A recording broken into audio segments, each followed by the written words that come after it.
Hello.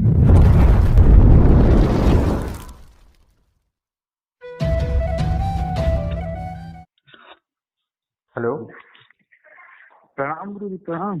हाँ हाँ, प्रणाम प्रणाम। हाँ गुरु जी। हाँ, आप ये पूछ हेलो। रहे थे ना।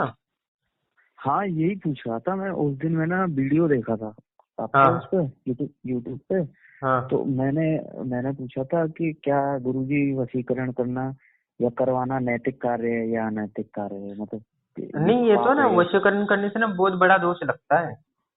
वो अच्छा, जो वही। शक्ति है, हाँ। और उसका पाप नरक में भी जाना पड़ सकता है। और भौतिक, समझो इस जन्म में आपने वशीकरण कर लिया किसी का गलत उपयोग, तो हाँ हाँ। अगले जन्म को उसको ऋण दोष लगता है। तो अगले जन्म उसका है ना, उसको आपका आधा जीवन उसी में उस दोष को मिटाने के लिए ही चला जाएगा।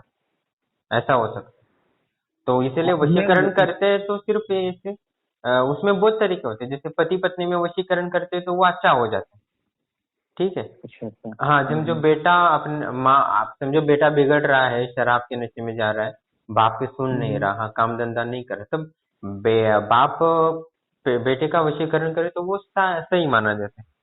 ऐसा होता है। जो नियत गलत हो ना, तो वो उससे दोष लगता है, उसको पाप लगता है। और अगले जन्म में उसके ग्रह दोष लगते हैं, उसको धन हानि या वैवाहिक जीवन में प्रॉब्लम आ जाती है, शुक्र ग्रह खराब हो जाता अच्छा अच्छा गुरु जी, पाप किसको लगता है, जो करता है या जो करवाता है? है। दोनों को लगेगा। जो गलत यूज करेगा, गलत मंशा किसकी है ना वही। और दूसरा चीज की उसको जो लग। भोगने की इच्छा करता है ना, उसको दोष लगेगा। हम्म। जैसे कि जो गलत नियत रखता है ना, वो उसको दोष लगेगा। हाँ, लेकिन देखिए, मैं मानता हूँ मैंने गलत नीयत रखी है ना, मैं किसी का वशीकरण करवा रहा हूँ, लेकिन मैं जानता नहीं मैं करवा रहा हूँ आपसे, तो आपको लगेगा या मुझे लगेगा? दोनों को लगेगा ना। दोनों को लगेगा। हाँ, जो गलत नियत से करेगा तो उसको पाप है। जैसे कि हम सिर्फ उन्हीं का वो करते, जैसे माँ अपने बेटे को करना चाहती है, सुने, वो सही मार्ग पे जाए। उनका माँ की बाप की तो यही इच्छा होती है ना, बेटा सही ढंग से जाए। ठीक है। वो हम्म। तो अनुभवी होते हैं संसार का, जो उन्होंने उस जरिया से गुजरे होते, तो वो सही सलाह देना चाहते, तो वो नहीं सुनता है, तो तब उसको वशीकरण करवा देते हैं। और दूसरे जो लड़का लड़के वशीकरण करना चाहते हैं, वो तो नहीं करते हम। ऐसे है। हाँ हाँ, वही तो मैं पूछना चाह रहा था कि दोनों को ही लगता है ना, जो करता है उसको हाँ भी, जो हाँ, दो करवाता है पाप उसको तो भी। लगेगा ना। अच्छा अच्छा गुरु जी। अच्छा गुरु जी, एक बात और थी, मैं पूछना चाह रहा था, जैसे कि ध्यान में हम बैठे हैं ना, हम्म। हमने ध्यान से कुछ कुछ ऊर्जा इकट्ठी की। तो हाँ और उसके बाद हम चले गए जिम में एक्सरसाइज करने, है ना, हाँ फिजिकली, हाँ या हाँ दौड़ने चले गए। तो हाँ। वो ऊर्जा उसमें खर्च होती है क्या? नहीं नहीं नहीं, कोई नहीं। और उत्साह बढ़ जाएगा, आपका शरीर अच्छा रहेगा। और आपको क्या अच्छा होगा, एक्सरसाइज करेंगे तो वो ऊर्जा जो शरीर में है ना, उसको पूरे बॉडी में और अच्छे से सेट होने में मदद मिलेगी। अच्छा। अच्छा गुरु जी, जो ऊर्जा इकट्ठी की जाती है वो नष्ट कैसे होती है, मतलब वो खराब कैसे नष्ट होती नहीं है? होती, वो तो एक दूसरे एनर्जी क्रिएट नहीं होती, ये एक दूसरे से ट्रांसफर होता है। जैसे समझो आपने ध्यान किया है, ईश्वर का स्मरण किया है, तो वो ऊर्जा आई है, तो आपके हम्म। ऑरा मंडल में स्थान स्थान ग्रहण कर लेते हैं। आपके शरीर में ऊर्जा मंत्रों में तरंग रूप में आपको शरीर में रहती है, नाड़ियों में स्थापित हो जाती है। और जैसे जैसे आप उसको इच्छा करते हैं, ईश्वर से प्रार्थना करते हैं, मेरा अमुक संकल्प को सिद्ध करो, तो वो ऊर्जा जितनी भी है वो उस संकल्प को सिद्ध करने के लिए लग जाती है। तो वो जैसे कि आपको समझो, आपने ऊर्जा इकट्ठा की है, तो आपके ग्रहों पर भी इफेक्ट पड़ते हैं ना। आपके जो ग्रह बल बढ़ जाता है। जैसे कि आपने हनुमान जी की साधना की है, तो आपका मंगल ग्रह हम्म। अच्छा होने लगता है। आपने शिव जी की साधना की है तो चंद्र अच्छा होने लगता है। आपने दुर्गा देवी की साधना की है तो बुद्ध अच्छा होने लगता है। तो बुद्ध अच्छा होने लगे तो आपकी बुद्धि अच्छी होने लगती है। आप सही निर्णय ले पाते हो, आपका अनुमान सही हो जाता है, आपका विवेक जागृत हो जाता है। ऐसा होता है जो उसे, जैसे जिस जिस देवता का आप जप करते हो, उस देवता के आपके रिलेटेड ग्रह होते हैं, वो भी आपको ला वो ग्रहों की बल बढ़ जाता है, और उसके संबंधित आपको सुख को लाभ मिलता है। ऐसा होता है। अच्छा और अच्छा। समझो कोई बीमारी है, किसी की राहु खराब है तो, या सूर्य खराब है तो आंखें में प्रॉब्लम हो रही है, तो क्या हो गया, जो भी आंखें की प्रॉब्लम हो रही थी, अपने सूर्य नमस्कार किया, डेली सूर्य को जल चढ़ाए, तो वो पुण्य बढ़ जाता है। तो उससे आपकी आंखें और अच्छी, जितना खराब होने वाले तो वो खराब होना रुक जाती अच्छा अच्छा अच्छा, ऐसा होता है। है।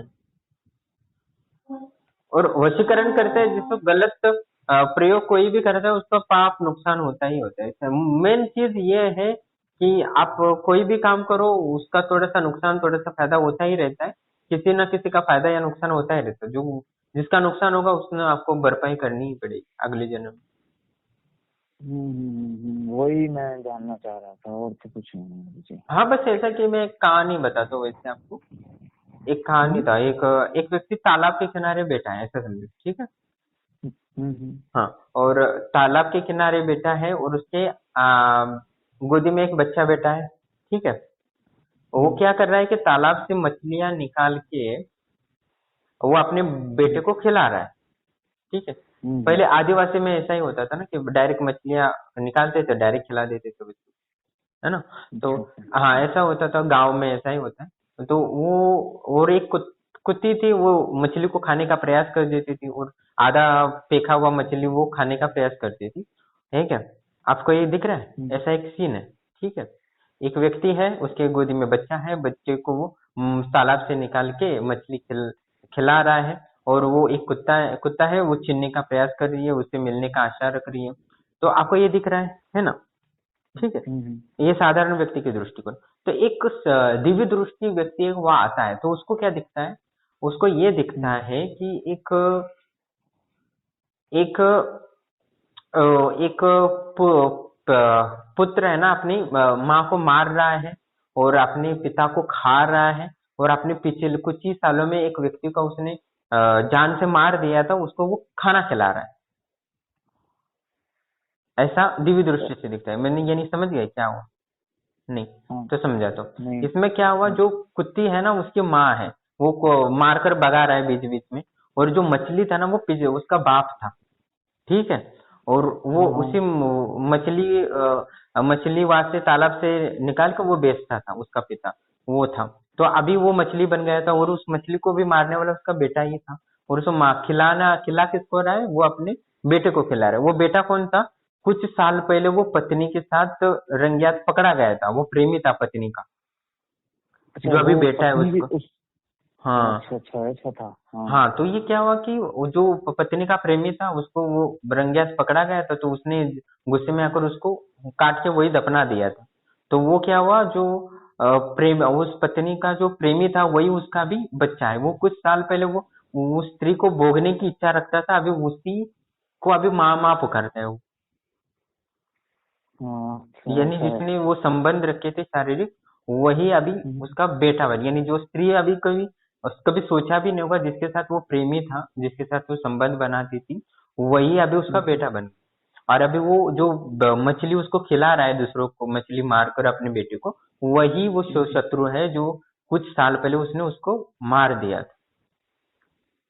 और वही हम्म। पिता है जो उसको बड़ा किया, इतना बड़ा किया, और उसी अब मछली बनाए तो उसको भी मारकर उसी अपने बेटे के लिए खिला रहा है। और जो कुत्ती थी ना वो माँ थी उसकी, या उस जो व्यक्ति था उसकी। ये उसको अभी जो माँ ने उसको इतना बड़ा किया था, अभी उसी को वो एक घास के लिए, एक छोटी सी टुकड़े के लिए उसको मार रहा है बीच बीच में। वो शत्रु को ही खिला रहा है, अपने शत्रु के लिए माँ को मार रहा है, समझ गए। तो हम्म। ये होता है संसार का खेल। तो इसमें हर व्यक्ति को हल अलग अलग जन्म में भोगना ही पड़ता है।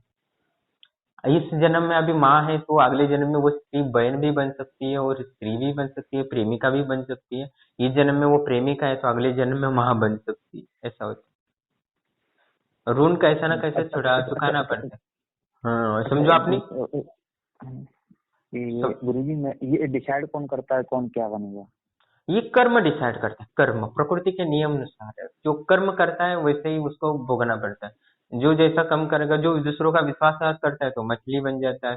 जो दूसरों की धोखा देता है वो कुत्ता बन जाता है, वो उनके घर के आसपास ही भटक पड़ता है। जैसे कि हर जैसे लोग कर्म करते हैं उस अनुसार उसको अगला जन्म पिछला जन्म भोगना ही पड़ता है। ये 84 लाख योनियां हैं तो वो खाली पीले नहीं है। जैसे कि ईश्वर ने आपको मनुष्य योनि दिया है और दूसरों को कुत्ता बनाया है, तो आपको कुत्ता नहीं हम्म बनाएगा ईश्वर, ऐसा बिल्कुल भी नहीं। आपको भी कुत्ता कभी ना कभी बनना पड़ेगा, और मछली बननी पड़ेगी, बैक्टीरिया वायरस बनना पड़ेगा। आपकी जो अभी अपने मुंह में जो बैक्टीरिया अपने, अभी साइंस इतना आगे बढ़ा है कि वो लाखों करोड़ों वायरस अपने मुंह में होते हैं ना।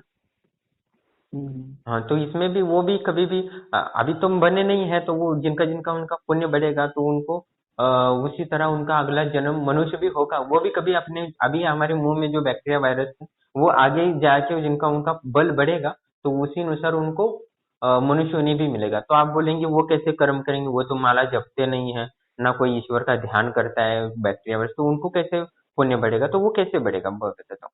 हम्म। जैसे कि अभी समझो एक घास है, ठीक है? ठीक है। क्या है फिर? घास घास क्या? घास घास। हाँ हाँ हाँ हाँ हाँ, घास ठीक है। हाँ, ठीक है, घास है तो घास क्या हुआ, घास ने गाय ने खा लिया, ठीक है, वो घास खाई है, हम्म, तो वो घास अभी हम्म, गाय के चयापचय क्रिया से वो रक्त हो गया, वो यानी गाय को संतुष्टि, उस घास ने एक सर्विस दी अपने को खत्म करके, गाय की भूख मिटाई, ठीक है। तो जो घास में जो हाँ। आत्माएं होती है ना, ठीक है, तो उनको वो गाय का पुण्य मिल जाता है, ठीक है। तो गाय को पुण्य कैसे मिलता है? गाय ने जो घास खाया तो उससे जो दूध मिला और जो लोगों को बांट दी, तो लोगों को वो सर्विस दी, सेवा दी, तो लोगों का पुण्य वो गाय को मिल गया, ठीक है। तो इस तरह ठीक। उनका पुण्य बढ़ता जाता है। गाय का पुण्य घास को मिला, ठीक है। तो उसी तरह उसको हम्म, जो जल था तो घास का पुण्य कब मिला कि गाय के जो जमीन में पोषक तत्व थे, ठीक है, तो उनको ग्रहण कर लिया तो जो घास का पुण्य था वो पोषक तत्वों को मिला। जिसने सेवा की, घास ने गाय की सेवा की, गाय ने लोगों की सेवा की दूध प्रदान करके, ऐसे तो लोगों का पुण्य उनको मिला। जो सेवा करता है वो पुण्य बोलता है। जो बहुत सारे लोगों में बोलते हैं, बहुत सारे साधु संत बोलते हैं आप कुछ नहीं कर सकते हो, सेवा करो, लोगों की सेवा करो, लोगों को हम्म, चिड़िया को ये दे दो, को ये क्यों होता है कि वो पुण्य मिलता है उसको, जितना लोगों की सेवा करते हो तो उतना पुण्य मिलता है। तो सेवा से भी मुक्ति मिल जाती है, पुण्य बढ़ जाता है, तो उसके मार्ग खुल जाते हैं मुक्ति के। तो लोग बहुत सारे संत से यही बोलते हैं सेवा ही धर्म, ऐसा। तो वो संत गाड़गे बाबा जी एक महाराष्ट्र के थे, तो वो क्या करते थे, जहाँ जाते थे वो कचरा साफ करते थे, कचरा साफ करते रहते थे जहाँ जाते, ऐसे पूरा देश घूमते थे ऐसे। तो वो क्या, उनको पता चल गया सेवा करूंगा तो मुझे मुक्ति मिल जाएगी, तो वो ईश्वर के लिए सेवा करते। तो यही होता है। तो ये कर्म ही डिसाइड करता है व्यक्ति को कहाँ जाना है कहाँ नहीं जाना है। ऐसा नहीं कि आप समझो आप इस व्यक्ति से अभी अभी किसी प्रेमी कर रहे हो, स्त्री से आप बहुत प्यार कर रहे हो, तो आप प्यार हम्म, में बहुत लय हो गए तो अगले जन्म में आप उसका बेटा बन जाओगे आप, ऐसा हो अच्छा। जाता है। हाँ, प्रकृति का यही नियम, आप जितने रमन करते हो तो उसके शरीर उसमें चले जाते हो। ऐसा बहुत सारे अनुभव में आए हैं अब मुझे कि जो पिछले जन्म में प्रेम करता था उसी स्त्री का भी बेटा है, ऐसा बहुत का अनुभव में आया है। अच्छा अच्छा गुरुजी, ये तो बताया आपने कि जैसे कि बैक्टीरिया है वो उसको इंसान का जन्म कैसे मिलेगा, जैसे घास है वो कैसे इंसान बनेगा। हाँ, जिसका वो अब पुण्य बढ़ता है, हाँ जिसको हाँ जैसे जैसे हाँ सेवा करेगा हाँ। वैसे। जैसे अभी अच्छा तो अब जैसे बैक्टीरिया वायरस है, जैसे कि एक कुछ बैक्टीरिया ऐसे जो दही बनाती है ना, ठीक है, तो दही बनाने के काम आती है, दही तो उसी से बनता है, नहीं तो वो बनती है नहीं। तो वो भी एक उनकी सेवा है। तो वो जो दही खाता है, जो उसका पुण्य, उसका जो थोड़ा सा अंश होता है पुण्य का, वो उनको मिलता है, यानी ऊर्जा का ट्रांसफरेशन होता है। आप बोलते हो ना ऊर्जा कहाँ जाती है, कैसे क्रिएट, ये क्रिएट नहीं होती, एक दूसरे के पास जाती है ऊर्जा, तो नहीं। जैसे कि हमारे इकोनॉमिक में पैसा तो उतना ही है, तो हर व्यक्ति के पास पैसा चला जाए, घूमता फिरता है ना, ठीक है। हमारे तो हर दिन तो नहीं ना कोई नया छापते रहते पैसा, तो जितना पैसा है उतना ही है, बस थोड़ा थोड़ा से उसी में सर्कल में घूमता रहता है, वैसे ही उसी तरह ये पुण्य का भी ऊर्जा का ही यही है। वो ईश्वर ने जितनी अब ऊर्जा क्रिएट की है जो संकल्प शक्ति से, वो उतना ही है, आगे पीछे अभी घूम रहा है। यानी कोई अच्छा अभी पैसा जैसे एक के पास ज्यादा पैसा जाता है तो दूसरे के पास से कम जाता है, तो वैसे ही प्रकृति, कुछ लोग अभी गाय बन जाते हैं तो दूसरे कुछ गधे बन जाते हैं, तो गधे ही होते हैं अच्छा तो वो इंसान बन जाते हैं, ऐसे सर्कल चलता अच्छा रहता है, कम नहीं अच्छा होता। गुरुजी, ये इंसान फिर कैसे मतलब पतन कैसे होता है इसका? इंसान जैसे कि वो, मैं मान लीजिए मैं अपना ही उदाहरण लेता हूँ, मैं बैक्टीरिया से इंसान बन गया, अब अच्छा बन गया, अब मैं वापस नीचे की तरफ कैसे जाऊंगा? आज जब आपका पुण्य कम हो जाएगा तब समझो, आप पुण्य अच्छा क्या अच्छा। होगा, जैसे कि समझो कि आप पुण्य कब कम होगा, आप ज्यादा भोग करोगे, आनंद लोगे, ठीक है, तो आपको पुण्य कम हो हम्म, जाता है। तो व्यक्ति बहुत सारे साधु संत बुद्ध ऐसा बोलते हैं, प्रमाद प्रमाद ही इनको मौत है, मृत्यु है। तो प्रमाद यानी आनंद नहीं लेना चाहिए, भोग को त्याग देना चाहिए। जैसे कि आप समझो कि जैसे कैसे कि आप समझो अभी फल सब्जी वगैरह खाते हो तो क्या होता है, फल सब्जी में भी एक आत्माओं का अंश होता है, ठीक है। तो आप खाते हो तो आपका थोड़ा सा अंश उनके पास चला जाता है, तो वैसे ही उनको पुण्य मिलता है, तो वैसे वो आगे बढ़ जाते हैं। और जैसे कि आप बोलते हो कि पतन कैसे होगा, पतन ऐसा होता है कि दूसरी चीज की आप, दो चीजें, ईश्वर से ऊर्जा का स्रोत ईश्वर है, तो उनका भजन हम्म, भजन करते रहते तो उनके पास ऊर्जा आती रहती, तो आपके आत्मा का हम्म, अकाउंट बैलेंस बढ़ जाता है, तो आप नीचे नहीं गिर पाते हो कभी। ठीक है। समझो आप उस ऊर्जा को क्रिएट नहीं कर रहे हो ईश्वर का ध्यान करके या उनसे, तो उससे क्या होता है कि आप सिर्फ भोगी कर रहे हो, तो आपके जो भी हम्म, वर्तमान में जो ऊर्जा है वो खर्च हो जाती है, तो आप नीचे अच्छा की योनि में चले जाते हो। जैसे कि आप समझो वो एक व्यक्ति है, एक दो व्यक्ति है जो साधना ध्यान करता है, तो उसकी ऊर्जा ऊपर की ओर चली जाती है, और ब्रह्मरंध्र मृत्यु होती है तो ब्रह्मरंध्र से, आज्ञा चक्र से उसकी आत्मा बाहर निकलती है, तो वो ऊपर के लोक और जाता है। ठीक है। हम्म, और जब वो भोग करता है, यानी वो संभोग में रत रहने की इच्छा रखता है, तो उसकी जो आत्मा होती है वो लिंग से बाहर निकलती है, जनिंग जनांग से बाहर निकलती है, गुदाद्वार से बाहर निकल जाती है, ऐसा होता हम्म। तो इंसान के बाद फिर क्या क्या नीचे की तरफ आता जाता है फिर है। हाँ, फिर ऐसा वो बहुत ऊपर ही। बार होता है, ऐसा बहुत बार होता है, व्यक्ति ये कभी कभी योगी भी बन जाता है, फिर नीचे भी गिर जाता है, फिर नीचे से फिर राजा भी बन जाता है, राजा से बहुत जन्म में तो भिखारी भी रह सकता है, तो बहुत जन्म में वही राजा भी बन सकता है। जैसे कि एक था ना, एक जैसे कि एक कथा भी है वैसे, एक और महापार्वती और महादेव ऐसे जा रहे थे, और ऐसे जाते हम्म, जाते ना ऊपर से तो उनको एक चिट्ठी दिखी, तो महादेव उसी चिट्ठी को ऐसे ही देखते रहे, तो माँ पार्वती ने पूछा कि आ, इसको, इस चिट्ठी को, इस छोटे से चिट्ठी को इतना क्यों देखे, तो ये बोला, ये चिट्ठी कई पिछले कल्प में 3 बार इंद्र बन चुका है, ये चिट्ठी, समझ गए, अच्छा। यानी जो जो ये इंद्र था वो अभी चींटी बन गया। हाँ, तो यानी वो तो पहले वो सोने की यानी स्वर्ग में इतनी सारी सुविधाओं में रहता था, बहुत सारे देवी देवता उसकी आज्ञा का पालन करते थे। अभी वो चींटी बन हम्म, रहा है, वो दूसरों के लिए खाना इकट्ठा कर रहा है सामूहिक अपने धर्म के लिए, यानी चींटियों का भी धर्म हम्म, होता है हर व्यक्ति अब प्रकृति के अनुसार, तो वो उसका पालन कर रहा है। तो अभी इंद्र बना है, तो अगले कभी भी चींटी बन सकता है, वो चींटी है वो देवता है, जो देवता है अभी वो पशु बन सकता है, वो जो पशु है वो भी देवता बन सकते हैं अपने कर्म अनुसार। यानी कर्म मायने करता है, जो जितना कर्म अच्छा करता है, दूसरों की सेवा करता है, ईश्वर की पूजा करता है, ऊर्जा, यानी सेवा करना, यानी क्या होता है, एक दूसरे से ऊर्जा खींच लेना होता है। यानी पैर छूते क्यों है, पैर इसीलिए छूते हैं हम्म, कि ऊर्जा हमारे पास आ जाए। अच्छा अच्छा अच्छा हाँ, गुरु जी देवताओं को समझो ये। कि आप बस पूजा वगैरह कर रहे हो, पूजा वगैरह कर रहे हो, और आपने लास्ट टाइम क्षमा मांगकर प्रणाम ही नहीं किया, तो वो ऊर्जा आपके पास आएगी नहीं। जो तरंगे आई है तभी आपके शरीर में प्रवेश करेगी जब आप झुकेंगे। ठीक है। तो प्रणाम करने का यही मतलब होता है। अच्छा अच्छा अच्छा गुरु जी अभी इंसान फिर जानवर फिर इंसान फिर जानवर यही चलता रहता है यार यहाँ से हाँ, कहीं यही बनने चलता लगे। रहता है, ये समझ में नहीं आता, क्योंकि मेमोरी लॉस हो जाती है ना, क्योंकि किसी को ज्ञात नहीं होता कि क्या थे क्या नहीं थे। पर तो ध्यान की निकल क्रियाएं ऐसी है जो आपको पिछले सारे जन्मों के आप क्या क्या थे वो सारे आपको दिख जाते हैं एक दृष्टि में, वो भी क्लियर दिख जाते तो निकलने का कोई मार्ग नहीं है।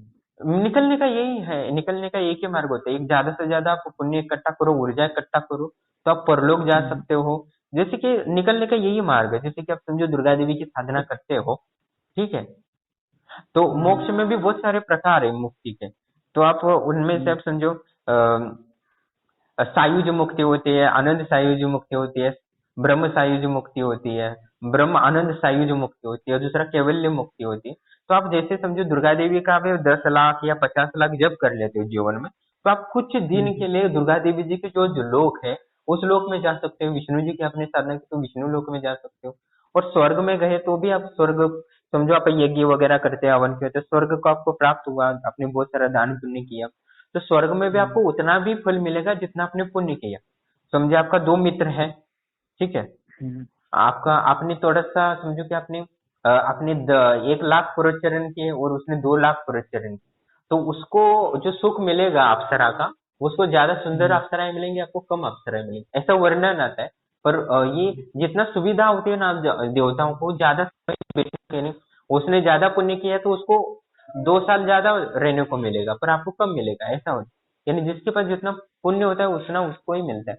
जैसे कि तो इस वर्तमान में पृथ्वी लोक में, जैसे कि किसी का पिछले जन्म में उसने शुक्र को जो शुक्र ग्रह कर्मों के कारण शुक्र बलवान हो गया, तो इस जन्म में उसको पत्नी, प्रेमिका और धन का बहुत ज्यादा लाभ होगा, और जिसका शुक्र खराब है तो उसको धन में समस्या आएगी, प्रेम संबंध में सक्सेस नहीं होगा, ऐसा बहुत सारा स्त्री सुख नहीं मिलेगा, ऐसा बहुत सारी सुविधा होती है। यानी जो जितना कर्म करेगा वो उतना ही फल मिलेगा, उससे ज्यादा ना ऐसा हो जाए। और सम्मान भी मतलब उतना ही मिलता है जितना आपने दूसरों के लिए कर्म किया है उसी अनुसार। यानी जिसका सूर्य अच्छा होता है उसी को सम्मान मिलता है, ऐसा होता है। जिसने पिछले जन्म में माँ की सेवा की है, पिताजी की सेवा की है, दूसरों बड़ों की सम्मान किया है, उनके लिए कुछ बुजुर्गों के लिए कुछ किया है, तो उस जन्म में उसको सम्मान ज्यादा मिलेगा, सूर्य अच्छा हो जाएगा, ऐसा होता है। ग्रह अपने सारे आपका लेखा जोखा सब मैप है, सब दिखा देता है। ये मैप है जिसके आप जान सकते हो कितना कितना क्या है, ये सब ग्रहों के अनुसार ही सब बता ऐसा होता गुरु जी स्वर्ग भी मिला तो उसके बाद आना तो फिर चीटी बन गई है ना यही, है। वहां से तो निकलने का यहाँ फिर वहां से ऐसा नहीं कि आपको समझे कि आप ऊर्जा जितनी, ऐसा कि जो अभी वर्तमान में आप देखते हो कि ऊर्जा जिसके जिसके पास ज्यादा पैसा है वो ज्यादा सुखी, ये तो मानते हो ना भौतिकता में। तो उसी में हम्म। सर जिसके पास ज्यादा ऊर्जा होगी, पुण्य होगी, उसको ज्यादा इंद्रियां मिलेंगी। जैसे कि वृक्ष होते हैं, एक इंद्रिय होती है, और मछलियां दो इंद्रिय होती है, मछलियां दो तीन इंद्रिय होती है, पशु पक्षी होते हैं उनको ये चार चार इंद्रियां होती है, तो मनुष्य को पांच इंद्रियां है ऐसा। जैसे वृक्ष को सिर्फ स्पर्श का अनुभव होता है, ना उनको दिखता है ना वो सुन सकते हैं, ऐसा होता है, तो स्पर्श का अनुभव होता है। कुछ कीड़े होते हैं उनको सिर्फ स्पर्श का अनुभव होता है और दिखता है, सुनने को नहीं आता। तो बाद में कुछ होता है कि सिर्फ सुन सकते हैं पर कुछ दिख नहीं सकता, वो स्पर्श और सुन नहीं सकते, ऐसे बहुत सारे होते हैं। ऐसे ऐसे एक इंद्रिय दो इंद्रिय पांच इंद्रिय ऐसी इंद्रियों का जिसके पास जितना पुण्य होता है उसकी इंद्रिया उतने होते हैं। और जो साधु संत उसके छह इंद्रिय हो जाते हैं, वो साधना पुण्य बढ़ जाता है तो उसको छह इंद्रिय हो जाते हैं, और साधना करता है वो त्रिकालदर्शी बन जाता है। यानी पुण्य बढ़ा लेता है ना कि, हम्म। यानी समझो आप अभी आपके पास अभी पांच इंद्रिय है, तो आप साधना कर लेते हो, आप छठी इंद्रिय जागृत कर लेते हो, तो आप अभी त्रिकालदर्शी हो जाओगे, ऐसा ठीक हो है ठीक। जाएगा। यानी आप जितना साधना करेंगे तो ही आपको लाभ होगा। और कृष्ण ने भगवत गीता में भी कहा है जो ऐसे पुण्य का ये पुण्य कर्म नहीं करते वो इस जन्म में तो सुखी रह ही नहीं पाते, और अगले जन्म में भी सुखी नहीं रहेंगे। यानी जो साधना नहीं करते ना वो इस जन्म में भी सुखी नहीं रहेंगे, और अगले जन्म में तो सवाल ही नहीं, वो भी दुखी भोगेंगे। क्योंकि ऊर्जा होगी तभी तो सुख भोगेंगे, आध्यात्मिक हो या भौतिक। यानी मेन चीज यही है कि अ, हम आध्यात्म की इसको जोड़ देते हैं कि हम जप करना ध्यान करना इसको आध्यात्म, वास्तव में ऐसा कुछ है नहीं। जैसे आप भौतिकता में पैसा कमाने के लिए दिन रात मेहनत कर रहे हो, अपने शरीर स्वस्थ रखने के लिए दिन रात मेहनत कर रहे हो, शरीर को संतुलित बनाने के लिए अच्छे अच्छे दवाइयाँ खा रहे हो, प्रोटीन ले रहे हो, वैसे ही आपको अपने इस शरीर को बचाने के लिए आप ये भौतिक एक्सरसाइज वगैरह कर रहे हो, वैसे ही आपको हम्म। शरीर को बचाने के लिए आपको पुण्य जप तप भी करना पड़ेगा, नहीं तो आपका ये शरीर चला जाएगा। आपको एक इंद्रिय दो इंद्रिय के शरीर मिल सकते हैं, आपके पुण्य कम हो गए, बस यही होता है। यानी संसार अच्छा। जब तक खत्म नहीं होता, जब तक आप सिर्फ आत्मा में विलीन नहीं होते, तब तक संसार है ही है। आप जब कर रहे हो तो ये अध्यात्म बिल्कुल नहीं, ये भी एक संसार ही है। यानी मतलब ये कुल क्या करे, मिला के। आपके शरीर को ही बचा रहे हो और इंद्रियों को दिव्य बना रहे हो बस। जब तक आप आत्म तत्व का ज्ञान नहीं लेते हो ना तब तक आध्यात्म शुरू ही नहीं होता आपका। आत्मा के लिए जब तक आप ध्यान नहीं करते हो, तब तक आत्मा के लिए कुछ करते नहीं हो, तब तक आपका आध्यात्म शुरू नहीं होता। आप समझो 1 लाख करोड़ जब करो सिर्फ पैसे के लिए, धन के लिए, स्त्री के लिए, बेटे के लिए, तो ये आध्यात्म नहीं है, ये संसार ही है। संसारी है। ठीक है। हाँ यही होता है। आप सिद्धियां प्राप्त करो, एक अब कुछ लोग सिद्धियां प्राप्त करते हैं जैसे जल में चढ़ने, जल में चलने की, हवा में उड़ने की, तो ये कौन सी, ये तो आप एक सुविधा प्राप्त कर ले, अपनी इंद्रियों को जागृत किया हो, अपनी सुविधा। यानी एक जैसे विमान खरीद लेता है, एक गरीब नहीं खरीद सकता, जो जिसके पास पैसा आता है तो वो विमान खरीद लेता है, नाव खरीद लेता है, वो जल में भी चला जाता है, हवा में भी चला जा सकता है, क्योंकि उसके पास पैसा है। तो वैसे ही जिसके पास मंत्र शक्ति है वो हवा में भी उड़ सकता है और जल पे भी चल सकता है। तो ये तो एक खरीद लिया उसने एक, जैसे पैसे से हम कुछ भी खरीद सकते हो, वैसे साधना की ऊर्जा से आप मन में जो इच्छा है वो सारी पूर्ण कर सकते हो। जैसे पैसे से सारा इच्छा है, आप जो चाहे वो, पैसा हो तो दुनिया में जो है सब मिल सकते हैं, वैसे आपकी मंत्र शक्ति है तो वो आप कुछ भी कर सकते अच्छा गुरु जी साधना से मोक्ष जैसी चीज भी मिल सकती है? हो। हाँ साधना तो मोक्ष भी मिल सकती है। मोक्ष के लिए तो मुख्यतः यूज ऋषि मुनि यही बोलते हैं, आप ईश्वर से कुछ ना मांगो, मोक्ष के सिवा, क्योंकि ये सब गेम से आप बाहर जाते हो। यानी ये एक ऐसा गेम है, बहुत सारे आत्माएं हैं यहाँ, और परमात्मा सिर्फ बेटे हैं। और परमात्मा आपको कोई, जब तक आप उनकी आराधना नहीं करते ना, वो भी आपको हेल्प नहीं करते, प्रकृति का नियम है। भगवान भी आपको बिल्कुल भी हेल्प नहीं करते। बहुत सारे बोलते हैं रेप हो रहा है, मर्डर हो रहे हैं, तो भगवान होता तो ये क्यों नहीं होता, भगवान होता तो ये होना ही नहीं चाहिए था। ऐसा बिल्कुल भी नहीं है। वो पाप करेंगे तभी तो गधे बनेंगे, बैल बनेंगे, खेत जोगेंगे, कुत्ता बनेंगे, ऐसा होता है ना। तो वो पाप ही नहीं करेंगे तो सब मोक्ष को प्राप्त हो जाएंगे, उनकी ऊर्जा बनी रहेगी तो सब ऊपर जाएंगे। तो नीचे गधा कौन बनेगा, प्रकृति कैसे चलेगी, बैक्टीरिया वायरस कौन बनेगा, ऐसा होता है। तो सब लोग, तो ईश्वर के ये जो कुछ तर्क देते हैं ना, भगवान होते तो मर्डर रेप वो नहीं होना चाहिए, तो ये तर्क ही गलत है।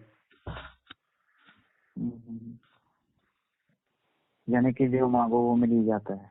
हाँ, बस आप साधना करते हो, यानी आपके पास ऊर्जा है तो कुछ भी कर सकते हो। आपके ऊर्जा पास से ऊर्जा छूट है भी तो आप सकते हैं। वशीकरण भी कर सकते हो, कुछ भी कर सकते हो। पर वो जो जैसा ऊर्जा, अच्छा काम करोगे तो आपकी ऊर्जा बनी रहेगी, आपका और बढ़ेगा।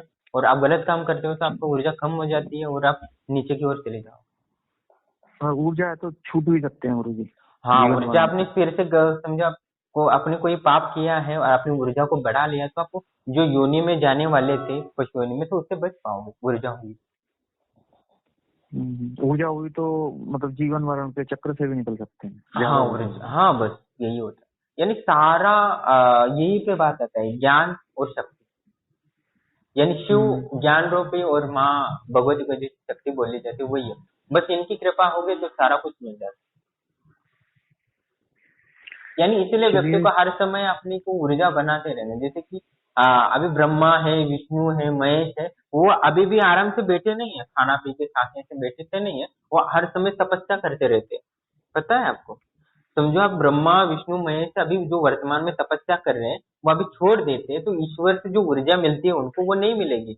तो ब्रह्मा जी को भी वो सृष्टि का निर्माण करते हैं ना, वो भी निर्माण नहीं कर पाएंगे, उन्होंने तपस्या छोड़ दी है तो। क्योंकि ईश्वर भी उनको वो फ्री में कुछ नहीं देता, उनको भी तपस्या करनी पड़ती है, तभी वो ऊर्जा देते हैं। तभी ब्रह्मा जी बहुत सारे ग्रह वगैरह बनाते हैं सुबह उठ के, और बाद में सोने से पहले वो सब ग्रह पृथ्वी वगैरह नष्ट कर देते, फिर सो जाते, फिर उठते हैं, फिर वो दिन में उनकी दिनचर्या शुरू हो जाती है, सृष्टि निर्माण का कार्य। फिर रात होते ही वो बंद सब मिटा देते, फिर सो जाते, दुकान बंद कर जैसे। तो ये एक गजब बात जैसे है गुरु हमारे जी। जैसे दुकान खोल देते हैं, जब रात को भी बंद करके सिर्फ सो जाते हैं, वैसे ही उनका दुकान खोल देते हैं बस। तो उनके पास भी ऊर्जा होती है तभी तो वो कर पाते हैं। समझो वो तपस्या बंद कर दी, वो भी भोग में लग गए, तो वो भी सृष्टि का काम नहीं कर पाएंगे, वो भी पशु या मनुष्य होने में आ जाएंगे। और समझो आपने इस जो बहुत साधना तपस्या कर ली, तो आपको भी ब्रह्मा बनने का सौभाग्य प्राप्त हो सकता है आगे जाकर। आगे कई कल्प होंगे तब। यानी एक होता है आत्मा अमर है और कभी नष्ट ही नहीं होने वाले। और जैसे न्यूटन वगैरह बहुत सारे आइंस्टाइन ने लॉ भी लिखा है, energy neither create neither destroy only transform. यानी सिर्फ ऊर्जा परिवर्तन हो जाता है, वो कभी ना उसको बनाया जा सकता है ना उसको खत्म किया जा सकता है। वैसे ही आत्मा का है, हर चीज में आत्म तत्व का तत्व है ही। सब्जी हो या आप दाल खाओ उसमें भी है, आप पशु पक्षी है उसमें भी, आपके बॉडी के जो रोम रोम है, जैसे आप न्यूक्लियस कहते हो या वो बिल्कुल। बाकी सारी चीजें, ये एनिमल्स ठीक। के कण में भी बहुत, यानी एक कुत्ते में एक आत्मा है, तो आत्मा पूरे जो कुत्ते का पूरा मांस है, उसके रक्त है, मज्जा है, सारे उसमें एक एक कण में एक एक आत्मा है। वो भी मर रहे हैं, मर रहे, जी रहे हैं, बस यही। यानी ठीक जो ठीक कुत्ता गुरु भी जी, रोटी ठीक। खा रहा है वही जाके आगे उसका सेल बनेगा। ठीक है, उस सेल में वही न्यूक्लियस केंद्र होता है, वो उसको एनर्जी कहते हैं, उसे वो आत्मा कहते हैं। यानी वो पशु का सेल बन गया, तो उसके बाद वो वही, वो कुछ दिन जीवित हो जाता है, फिर मर जाता है, फिर नीचे जाता है जमीन में। ठीक है, ऐसे ठीक ठीक गुरु ट्रांसफॉर्मेशन जी। होता रहता है। ये जब आप आत्म तत्व को समझ जाएंगे, आत्मा का ज्ञान करेंगे, उस रमन करेंगे, तभी दिमाग को ये पढ़ के हो या बोल के इस पे जो चर्चा करते हैं ना, वो दिमाग के ऊपर ही जाते हैं। बस ये इसलिए जानकारी दी जाती है कि वो साधना की ओर अग्रसर हो और इसे जानने का प्रयास करे। ठीक है, और जब तक वो जानता नहीं है तब तक उसकी बुद्धि और मन आत्मा को नीचे खींचने के लिए ही बने रहते हैं। अब प्रकृति ने ऐसा शरीर बनाया है व्यक्ति का कि आत्मा को हम्म, नीचे खींचाने की ओर ही लेके जाए, उसकी ऊर्जा वासना के द्वारा, इच्छाओं के द्वारा उसकी ऊर्जा कम हो, ऐसा नीचे खींचने के लिए बनाए हैं आत्मा, बुद्धि और मन, आत्मा को। हाँ, ठीक, तो जो अच्छा, बुद्धि और मन बुद्धि की और मन। सुनता है तो वो नीचे की ओर ही जाता है। जब तक आत्मा और बुद्धि और मन को कंट्रोल में नहीं लेती तब तक वो ऊपर नहीं जा सकता। कंट्रोल में लेने के लिए ध्यान नहीं। हाँ, तो उसको क्या होगा, ध्यान क्यों करना चाहते हैं कि आत्मा की ताकत बढ़ाए दे, जिसकी लाठी होती है उसकी भैंस होती है। ठीक है, हम्म, वर्तमान में वही चलता है जिसके पास पावर है। पावर है। समझो, अभी समझो एक और जिसके पास समझो कोई किसी को इंग्लिश नहीं आती है, ठीक है, हम्म, तो हम्म, वो इंग्लिश नहीं आती है तो क्या इसको इंग्लिश नहीं आती है, वो वही आदमी करोड़पति हो उसको इंग्लिश नहीं आती तो उसकी तो तारीफ करेंगे, "हाँ, इसको इंग्लिश नहीं आती पर करोड़पति है", ऐसा बोलेंगे। तो वही हाँ हाँ, जिसके बोलो। पास पैसा नहीं है वो उसको इसको उसको कोई वैल्यू, ऐसा हो उसको उसी चीज को तारीफ करते हैं, उसी व्यक्ति को ये बोल देते हैं। यानी पावर चलता है, जिसकी पावर है उसी कुछ काम चलता है। इसलिए हर व्यक्ति को हर समय मेहनत करनी चाहिए, साधना हो या पैसा कमाना हो, बाकी सुविधा हो, तो इसके लिए मेहनत हर समय करता रहेगा तो वो निश्चित ही जीवन में आध्यात्मिक भौतिक सफलता प्राप्त कर सकता अच्छा अच्छा। है। यानी निरंतर, जैसे कि ब्रह्मा, यानी सुखी जीवन का सार यही है कि हर समय मेहनत करो। जैसे शिव जी हर समय ध्यान करते हैं, विष्णु जी हर समय योग निद्रा में रहते हैं, ब्रह्मा जी हर समय तपस्या करते हैं, तो व्यक्ति को भी वो एक सेकंड भी वेस्ट न करके तपस्या कर रहे हैं इतने बड़े पोस्ट पे होते हुए भी, तो आप क्यों हम्म, आराम से बैठे हो? तो आपको भी दिन रात मेहनत करनी चाहिए, तभी आप सुखी रह पाओगे, ऐसा। ठीक है जी, ठीक है, समझ गए। अच्छा, थोड़ा प्राणायाम के बारे में और थोड़ी जानकारी मिल जाती। हाँ, तो प्राणायाम का अगर ये टाइम है। हो तो आपके पास ऐसा हाँ, कुछ है नहीं टाइम, है अब। टाइम, मैं आपके लिए निकाला, अब तो 2-4 दिन से मैंने बात ही नहीं की ना, इसीलिए हाँ, तो एक दिन से बता देता हूँ। प्राणायाम के दो चीजें, पहले आपने क्या है ना, प्राणायाम को सिद्ध करना है ना, पहले तो आपको क्या होगा कि जो 72,000 नाड़ियां होती है ना, हम्म, उनमें बहुत सारे अशुद्धियां होती है, जैसे हमारे विचार के जो थिंकिंग होते हैं ना। हम्म, हाँ, तो वो होता है जब से आप श्वास लेना बंद कर देते हैं ना तो आपके विचार भी रुक जाते हैं, ऐसा हाँ, होता है। विचार रुक जाते हैं, आप ये तो देखा है अनुभव मैंने। आएगा आपको, जैसे जैसे प्राणायाम करते हैं उसको हाँ, समझ में आ ही जाता है। तो ये नाड़ियां होती है ना, वो आपके विचार को थिंकिंग की ओर वहन करती है, आपके जो शरीर में अग्नि तत्व में, यानी पेट से जो आहुति डाल के, खाना आहुति डालती है, उससे जो ऊर्जा आती है उसको वाह करती है। जो आत्मा होती है वो भी आपकी नाड़ी में ही होती है, उसे हम्म, चित्तवाहक नाड़ी कहते हैं। यानी आत्मा को वाहन करती है वो नाड़ी अलग होती है, वो जो अन्न का रस वो वाली, और जो विचार को थिंकिंग को करती है वो होती है। इसलिए नाड़ियों को अध्यात्म में आगे बढ़ना है, शरीर को कंट्रोल करना है, मन बुद्धि या चलती है वो भी नाड़ियों के संकेत से चलता है ना। हम्म, यानी कुछ आग दिखती है तो रिएक्ट हो जाता है, तो आंखें आग आग दिखती है, या कुछ खतरनाक चीज दिखती है तो दिमाग एकदम, वो भी नाड़ियों के द्वारा हम्म, होते हैं। तो ये सब 72,000 नाड़ियों के संदेश वगैरह वाहक सब वो ये नाड़ियों पर ही डिपेंड है। इसलिए प्राणायाम करना बहुत जरूरी है। इससे क्या होगा, आपके आध्यात्मिक भौतिक बुद्धि मन और आपकी जो आलस से दूर है, सारे जो डकार मांगते हैं वो भी नाड़ियों पर ही डिपेंड होते हैं, आलस देते हैं वो भी नाड़ियों पर ही डिपेंड होते हैं। तो नाड़ियां बहुत ही आपको पूरा जीवन ये कर देता है। और हमारे शास्त्रों में ये लिखा है कि आप घर से बाहर जा रहे हो तो नाड़ी चेक करो कौन सा हो रहा है, और उससे पता चल जाता है कि आपका काम होगा कि नहीं होगा। यानी अच्छा अच्छा। नाड़ियां इतना इंपॉर्टेंट है, इसलिए आपको क्या क्या होते हैं, नाड़ियां सिर्फ एक बार दब जाती है तो भी व्यक्ति मर जाता है ना। तो ये आपने सुना तो होगा सिर्फ। तो ये क्या होता है कि उसको शुद्ध करने के लिए पहला स्टेज है उसको शुद्ध कर लेना। शुद्ध होने के बाद वो आपके पास ऊर्जा भरी जाएगी। पहले क्या करना है आपको कि अनुलोम विलोम करना है, ठीक है। हम्म, वैसे नेट पे तो इसके बहुत सारे योग शिक्षक हैं, वो भी सिखा, उसके भी हम्म, वीडियो भी है, उससे अच्छे से समझ सकते हैं। वैसे मैं साधारण से आपको बता देता हूँ। समझो आपने हम्म, जो नाक है, नाक के दो नाड़ियां हैं, एक पिंगला नाड़ी हम्म, कहते हैं, एक ईड़ा नाड़ी कहते हैं, ठीक है। हम्म, हाँ, जैसे हम नाक कहते हैं वैसे संस्कृत में नाड़ी कहते हैं। नाड़ी यानी ये ठीक नाक है। एक नाड़ी का ही द्वार है, पोर्ट का ना, ठीक है, इसलिए हम्म, ईड़ा नाड़ी को चंद्र नाड़ी भी कहते हैं, जो लेफ्ट साइड को होता है। पिंगला नाड़ी और सूर्य नाड़ी यानी ये राइट राइट वाला। साइड में। हाँ, ठीक तो है। इसे क्या करना है आपको, पहले समझो कि अभी बाहर ठंड है तो आपको क्या करना है, हम्म, अब राइट वाले से खींचना है।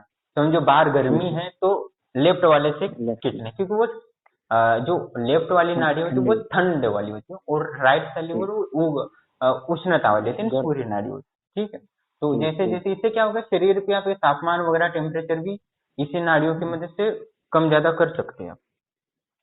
ठीक है, तो इसे क्या करना है, सिर्फ आपको एक बार ये नाड़ी से ले लिया तो थोड़ा सा रुकना है, और फिर राइट वाले से छोड़ना है, और फिर उसी से लेना है, फिर लेफ्ट वाले से छोड़ना है, फिर लेफ्ट वाले से छोड़ा है उसी से लेना है लेफ्ट से, फिर राइट को छोड़ देना है। ऐसे करते रहने से इससे क्या होगा, आपकी जो अशुद्धियां है वो बाहर आ जाएगी, नकारात्मकता, और इससे आध्यात्मिक भौतिक बहुत सारे लाभ होते हैं। आपका शरीर भी अच्छा रहेगा, आपकी बहुत सारी बीमारियां दूर होगी, और प्राणायाम से 108 सिद्धियां प्राप्त कर सकते हो आप।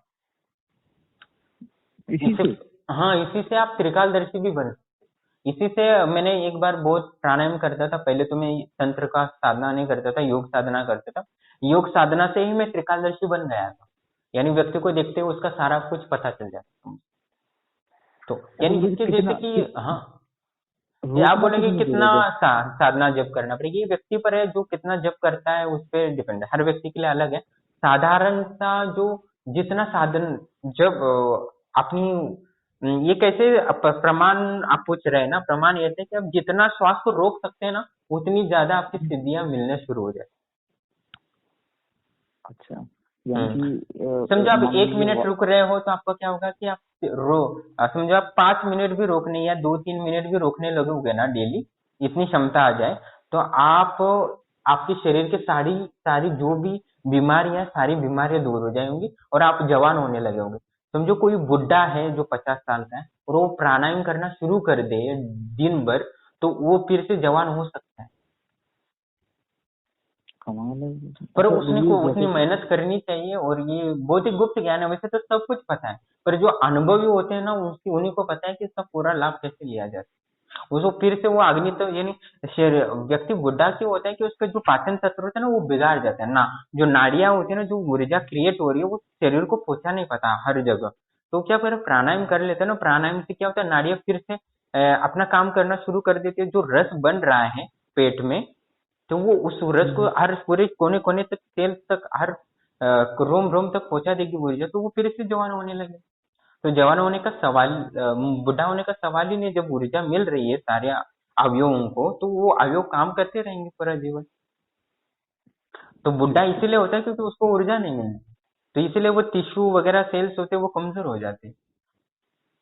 अच्छा गुरु, एक डाउट था, जैसे कि मैंने लेफ्ट से सांस अंदर ली है ना, जितना ले सकता हूँ, फिर उसे रोक के रखना है, जितना देर रोक सकते हैं। तो आप रोकना नहीं है, पहले क्या करना है, पहले अनुलोम विलोम ऐसा होता है उसमें रोकना नहीं, या से ले लिया तो राइट से छोड़ देना है, राइट से ले लिया तो फिर से लेफ्ट से, ऐसे छोड़ते रहना, बार बार बार फिर से करते रहना है। इसमें रोकने का संबंध नहीं होता। जब इसको आप 2 महीने बाद, 1 महीने के बाद आपको रोकने का अभ्यास करें। तो ये तो मैं कर ही रहा हूँ ना, हो गया 1 महीना लगभग। हाँ हाँ, तो ये व्यक्ति के डिपेंड है कितना कर रहा है, क्या कर रहा है। 10 मिनट लगभग ये वाला कर रहा हूँ। तो अब शोधन पे जाना है, मतलब कि बेसिक तो हो गया मेरा, ये मानिए आप। तो अब उससे आगे क्या स्टेप है? अभी समझो अनुलोम विलोम कर रहे हो ना, तो आपके पहले नाड़ी शुद्ध होनी चाहिए। नाड़ी शुद्ध कब होती मानी जाती है, जब आपका मन भी एकदम शांत होने लगता है, विचार एकदम शून्य होने लगता है, तभी माना जाए कि आपकी नाड़ियां शुद्ध होगी। तो नाड़ी शुद्ध होने के बाद ही अगला स्टेप होता है वो कुंभक का अभ्यास शुरू कर दे। कुंभक का? कुंभक यानी श्वास रोकना। श्वास जितना रोकेगा उसको उतनी सिद्धियां मिलेंगी। तो 108 सिद्धियां प्राप्त करनी तो आपको 12 घंटे श्वास रोकना पड़ेगा, तब आपको पूरी 108 सिद्धियां मिलेंगी। समझो आपने 1 घंटा की तो आपको 4-5 सिद्धियां मिल जाएंगी, जिससे कि और नॉर्मली जो आम आदमी के लिए चाहिए तो वो तो सिर्फ शरीर है, उसका शरीर रहेगा, बीमारी अच्छी हो जाएगी, बस इतना। हाँ, इतना ही ठीक है। ठीक है गुरुजी, तो बस यही था। थैंक यू टाइम देने के लिए, धन्यवाद गुरुजी। ठीक, चैनल स्पर्श गुरुजी।